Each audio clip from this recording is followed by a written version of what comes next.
Pemirsa, indeks harga saham gabungan pada sesi 1 perdagangan hari ini ditutup melemah. Untuk informasi selengkapnya kita akan bergabung dengan Jessica Wulandari langsung dari Studio Bursa Efek Indonesia. Jessica, pergerakan indeks saham hari ini sangat flat, ditutup melemah tipis 0,07% saat sesi 1 perdagangan. Sebenarnya sentimen apa yang mempengaruhi pergerakan saham hari ini? Betul sekali, Mercy. Untuk pergerakan indeks harga saham gabungan selama perdagangan sesi 1 hari ini cukup flat dan kami pantau untuk penutupan hari ini di perdagangan sesi 1 turunnya tipis 0,07% di level 6.930 dengan trading value atau nilai transaksi berada di kisaran 4,6 triliun. Bahkan kalau kami pantau selama perdagangan sesi 1 hari ini, level tertinggi dari indeks harga saham gabungan adalah 6.961. Sehingga tadi penguatannya hanya di kisaran 0,1% saja yang posisi terkuat dari indeks harga saham gabungan.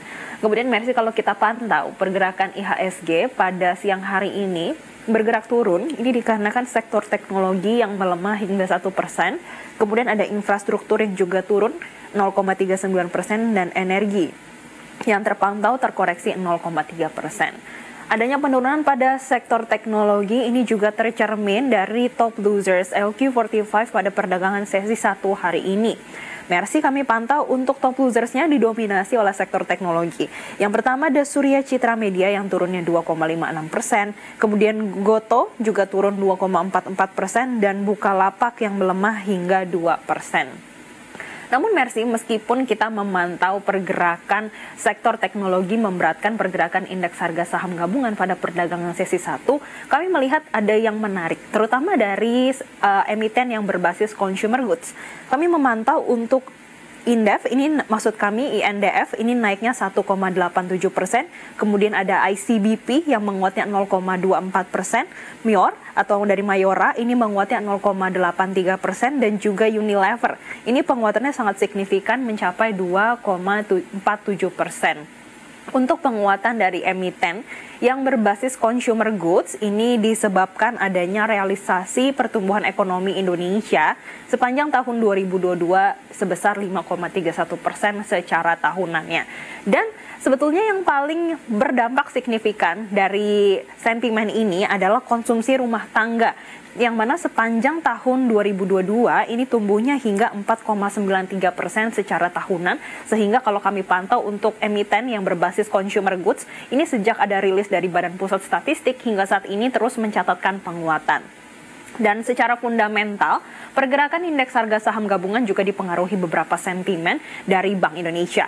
Yang pertama yang terbaru pada hari ini ada indeks keyakinan konsumen yang pada bulan Januari 2023 terpantau naik di level 123, ini lebih tinggi dibandingkan Desember yang posisinya berada di level 119,9 pada Desember 2022. Namun Mercy, kalau dilihat lebih dalam lagi, lebih mendetail lagi, ada yang menjadi perhatian bagi para investor, yaitu adanya komponen pembentuk IKK yang kita kenal dengan indeks kondisi ekonomi, yang pada bulan Januari 2023 justru menurun meskipun ini penurunannya tipis, yaitu menjadi 12,1 yang awalnya di Desember 2022 sudah cukup optimis di level 112,4 poin.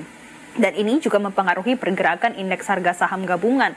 Dan ada sentimen lain yang mempengaruhi, yaitu terkait juga cadangan devisa dari Indonesia sendiri untuk bulan Januari 2023 memang terpantau di level 139,4 miliar dolar Amerika Serikat, atau ini lebih tinggi dibandingkan bulan Desember yang posisinya berada di level 137,2 miliar dolar Amerika Serikat. Sebetulnya juga dapat mendorong pergerakan indeks harga saham gabungan. Dan pergerakan IHSG juga mengikuti pergerakan bursa secara regional. Kita akan pantau bersama untuk pergerakan bursa regional yang pada siang hari ini justru berbalik dominasi pelemahan.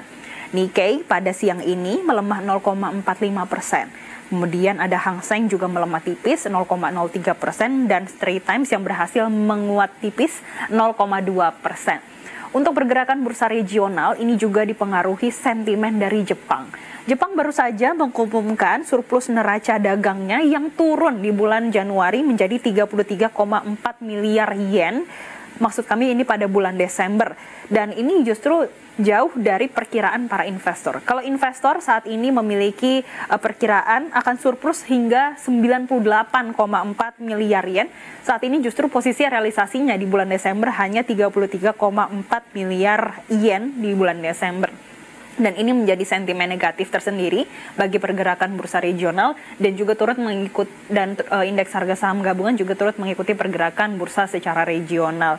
Dan di satu sisi untuk pergerakan indeks harga saham gabungan dengan adanya sentimen tadi, analis memprediksi setidaknya akan ada di rentang 6.971 hingga 6.978. Ini artinya masih ada potensi penguatan bagi pergerakan indeks harga saham gabungan hingga perdagangan sesi kedua nanti. Merci. Bagaimana dengan posisi nilai tukar rupiah siang hari ini? Tadi pagi kita pantau nilai tukar rupiah sedikit melemah terhadap dolar Amerika Serikat. Bagaimana posisinya siang hari ini dan juga harga komoditas? Merci, kalau kami pantau pergerakan nilai tukar rupiah ini masih mencatatkan pelemahannya. Pada siang hari ini sudah melemah 0,19%, posisinya di level 15.120. Untuk pergerakan nilai tukar rupiah memang masih dipengaruhi adanya realisasi cadangan devisa pada bulan Januari.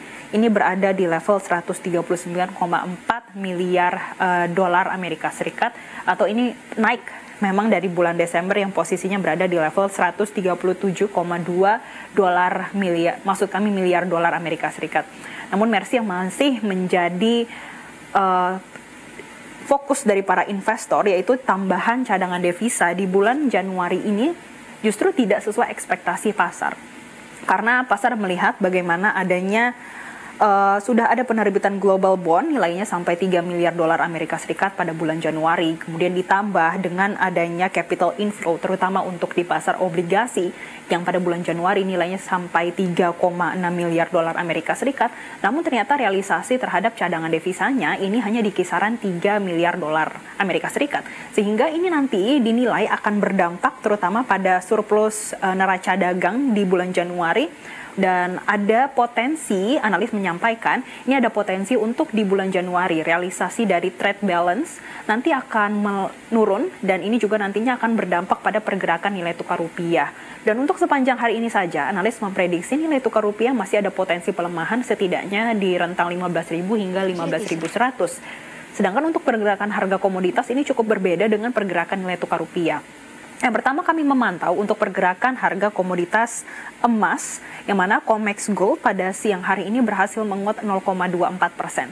Cukup berbeda dengan pergerakan emas pada tadi pagi, ini disebabkan adanya indeks dolar yang terkoreksi 0,12% saat ini. Untuk COMEX Gold posisinya berada di level 1.889 dolar per troy ounce-nya, sedangkan untuk emas antam ini penguatannya 0,3% di level Rp1.017.000 per gramnya. Kemudian untuk pergerakan harga minyak mentah dunia, pada siang hari ini juga masih mencatatkan penguatan. Kalau tadi pagi penguatannya WTI bisa sampai 1%, kemudian Brent bisa naik hingga 3,33%. Pada siang hari ini, minyak WTI menguatnya 0,27% di level 77 dolar per barrelnya, sedangkan Brent penguatannya 0,08%. Posisinya berada di level 83,76 dolar per barrelnya.